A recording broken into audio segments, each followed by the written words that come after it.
ಅಯೋಧ್ಯೆ ರಾಮ ಮಂದಿರ ಎಷ್ಟೋ ವರ್ಷಗಳಿಂದ ಲಕ್ಷಾಂತರ ರಾಮನ ಭಕ್ತರ ಕನಸು ಇದು. ಯಾವಾಗ ಈ ರಾಮ ಮಂದಿರದ ನಿರ್ಮಾಣ ಪೂರ್ತಿಯಾಗುತ್ತೋ ಅಂತ ಕೋಟ್ಯಾಂತರ ಹಿಂದೂಗಳು ಕಾಯ್ತಾ ಇದ್ದಾರೆ. ಸುಮಾರು 10 ಎಕರೆ ಭೂಮಿಯಲ್ಲಿ ನಿರ್ಮಾಣವಾಗುತ್ತಿರುವ ಈ ರಾಮ ಮಂದಿರವು ದೇಶದಲ್ಲೇ ಅತಿದೊಡ್ಡ ಆಲಯವಾಗಿ ಚರಿತ್ರೆ ಸೃಷ್ಟಿಸಲಿದೆ. ಈ ಆಲಯವನ್ನು ನಿರ್ಮಿಸುವಾಗ ಶಾಸ್ತ್ರವೇತ್ತರಿಗೆ ಕೂಡ ಹಲವಾರು ನಂಬಲಾಗದ ರಹಸ್ಯಗಳು ಸಿಕ್ಕಿವೆ. ವಿಜ್ಞಾನಿಗಳ ಊಹೆಗೂ ನಿಲುಕದ ಎಷ್ಟೋ ರಹಸ್ಯಗಳು ಬಯಲಾಗಿವೆ. ಅವೇನೆಂದು ಈ ವಿಡಿಯೋದಲ್ಲಿ ತಿಳಿಯೋಣ. ವಿಡಿಯೋ ಬಹಳಷ್ಟು ಇಂಟ್ರೆಸ್ಟಿಂಗ್ ಆಗಿರುತ್ತೆ, ಆದ್ದರಿಂದ ಮಿಸ್ ಮಾಡದೆ ಕೊನೆವರೆಗೂ ನೋಡಿ. ಹಾಗೆ ನಮ್ಮ ಚಾನಲ್ನ ಇನ್ನೂ ಸಬ್ಸ್ಕ್ರೈಬ್ ಮಾಡ್ಕೊಂಡಿಲ್ಲ ಅಂದರೆ ಈ ಕೂಡಲೇ ನಮ್ಮ ಚಾನಲ್ನ ಸಬ್ಸ್ಕ್ರೈಬ್ ಮಾಡಿಕೊಂಡು ನೋಟಿಫಿಕೇಶನ್ಸ್ಗಾಗಿ ಪಕ್ಕದಲ್ಲಿರುವ ಬೆಲ್ ಬಟನ್ ಅನ್ನು ಆನ್ ಮಾಡಿ ಇಟ್ಕೊಳ್ಳಿ. ಹಾಗೆ ವಿಡಿಯೋಗೊಂದು ಲೈಕ್ ಮಾಡಿ. ಈ ರಾಮ ಮಂದಿರವನ್ನು ನಿರ್ಮಿಸಲು ನೆಲವನ್ನು ಅಗೆಯುತ್ತಿರುವಾಗ ಕೆಲವು ವಿಚಿತ್ರವಾದ ಘಟನೆಗಳು ನಡೆದಿವೆ. ಆ ಘಟನೆಗಳು ಯಾವುವು? ಅವುಗಳನ್ನು ನೋಡಿ ಸರ್ಕಾರ ಕೂಡ ಆಶ್ಚರ್ಯಪಟ್ಟಿದ್ದು ಏಕೆ? ಈ ಘಟನೆಗಳಿಂದ ವಿಜ್ಞಾನಿಗಳು ಕೂಡ ರಾಮನ ಭಕ್ತರಾಗಿ ಬದಲಾಗಿದ್ದು ಏಕೆ? ಅವರಿಗೆ ಈ ಪ್ರದೇಶದಲ್ಲಿ ಏನು ಕಂಡಿದೆ? ಈ ಆಲಯವನ್ನು ಪರಿಶೀಲಿಸುತ್ತಿರುವಾಗ ಥಾಮಸ್ ಒಂದು ವಿಷಯವನ್ನು ಗುರುತಿಸುತ್ತಾರೆ. ಆಲಯ ನಿರ್ಮಾಣಕ್ಕೋಸ್ಕರ ನೆಲವನ್ನು ಅಗೆಯುತ್ತಿರುವಾಗ ಒಂದು ಕಡೆ ನೆಲ ಬಹಳ ಮೆತ್ತಗೆ ಇರುತ್ತೆ. ಥಾಮಸ್ ಈ ಪ್ರದೇಶವನ್ನು ಅಗೆಯಿರಿ ಅಂತ ಅಲ್ಲಿದ್ದ ಕೂಲಿಗಳಿಗೆ ಹೇಳಿದ. ಅಲ್ಲಿ ನೆಲವನ್ನು ಅಗೆದಾಗ ಅಲ್ಲಿಂದ ಪಾತಾಳ ಗಂಗೆ ಮೇಲೆ ಬಂತು.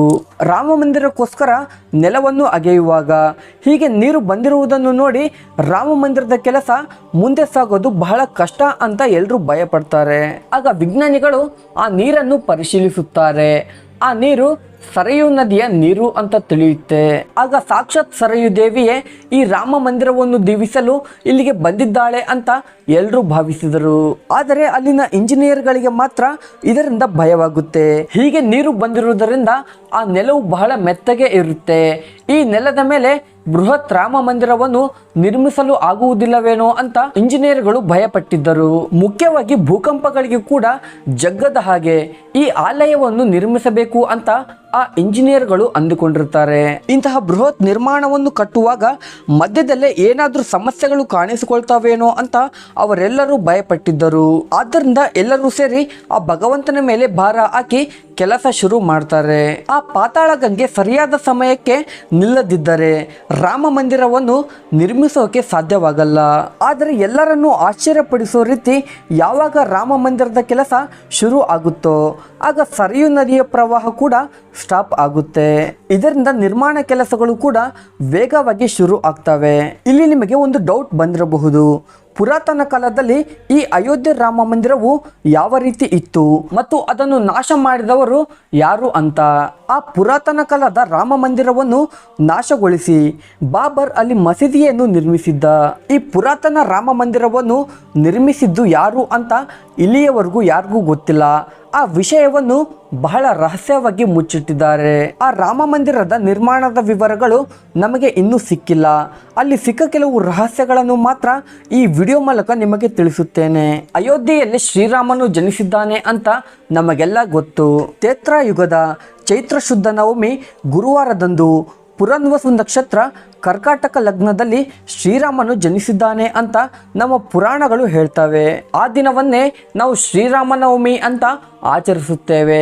ಇಲ್ಲಿಯವರೆಗೂ ನಡೆದ ಶಾಸ್ತ್ರ ಪರಿಶೋಧನೆಗಳ ಪ್ರಕಾರ ಶ್ರೀರಾಮನು ಕ್ರಿಸ್ತಪೂರ್ವ 5114 ವರ್ಷಗಳ ಹಿಂದೆ ಜನಿಸಿದ್ದ ಅಂತ ಹೇಳ್ತಾರೆ.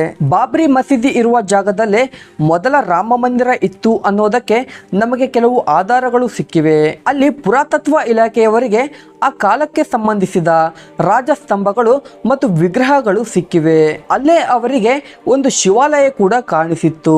ಇದರ ಪ್ರಕಾರ ನೋಡಿದಾಗ ಬಾಬರ್ ರಾಮ ಮಂದಿರವನ್ನು ನಾಶ ಮಾಡಿ ಅಲ್ಲಿ ಮಸೀದಿಯನ್ನು ಕಟ್ಟಿದ್ದಾನೆ ಅಂತ ನಮಗೆ ಅರ್ಥವಾಗುತ್ತೆ.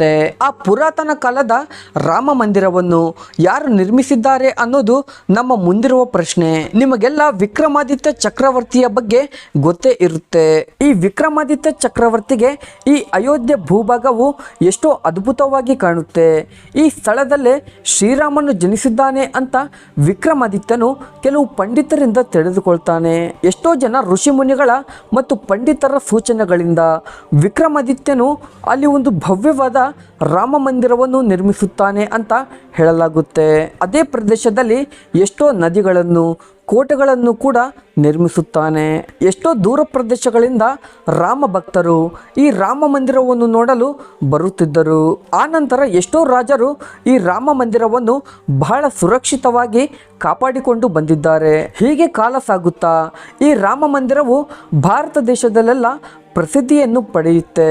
ಆದರೆ ಕೆಲವು ವರ್ಷಗಳ ನಂತರ ಈ ರಾಮ ಮಂದಿರವು ಪತನ ವ್ಯವಸ್ಥೆಗೆ ಸೇರುತ್ತೆ. ಇಂತಹ ಭವ್ಯವಾದ ಶ್ರೀರಾಮನ ಗುಡಿಯನ್ನು ಹೇಗೆ ನಾಶ ಮಾಡಿದರು ಅಂತ ಕೇಳಿದರೆ ನಿಮಗೆ ಮೈಯೆಲ್ಲ ಜುಮ್ ಎನ್ನುತ್ತೆ. ನಮ್ಮ ಭಾರತ ದೇಶವನ್ನು ಮೊಘಲರು ಆಕ್ರಮಿಸಿದಾಗ ಅವರು ತಮ್ಮ ಇಸ್ಲಾಂ ಮತವನ್ನು ವ್ಯಾಪಿಸಲು ಶುರು ಮಾಡಿದರು. ಈ ಆಕ್ರಮಣದಾರರು ಕಾಶಿ, ಮಧುರೈ, ಅಯೋಧ್ಯೆಯಲ್ಲಿ ಕೂಡ ದೋಚಲು ಶುರು ಮಾಡಿದರು. ಅಲ್ಲಿದ್ದ ಪಂಡಿತರನ್ನು, ಪೂಜಾರಿಗಳನ್ನು ಹತ್ಯೆ ಮಾಡಿ ವಿಗ್ರಹಗಳನ್ನು ನಾಶ ಮಾಡಿದರು. ಅವರು ಎಷ್ಟೇ ಪ್ರಯತ್ನಿಸಿದರೂ ಕೂಡ 14ನೇ ಶತಮಾನದವರೆಗೆ ರಾಮ ಮಂದಿರವನ್ನು ನಾಶ ಮಾಡಲು ಅವರಿಂದ ಆಗಲ್ಲ. ರಾಮ ಭಕ್ತರು ಎಷ್ಟೋ ಪವಿತ್ರವಾಗಿ ಭಾವಿಸುತ್ತಿದ್ದ ಈ ರಾಮ ಮಂದಿರವನ್ನು ಹೊಡೆದು ಹಾಕ್ತಾರೆ. ಈ ಭೂಮಿಯಲ್ಲೇ ಬಾಬ್ರಾ ಮಸೀದಿಯನ್ನು ನಿರ್ಮಿಸುತ್ತಾನೆ.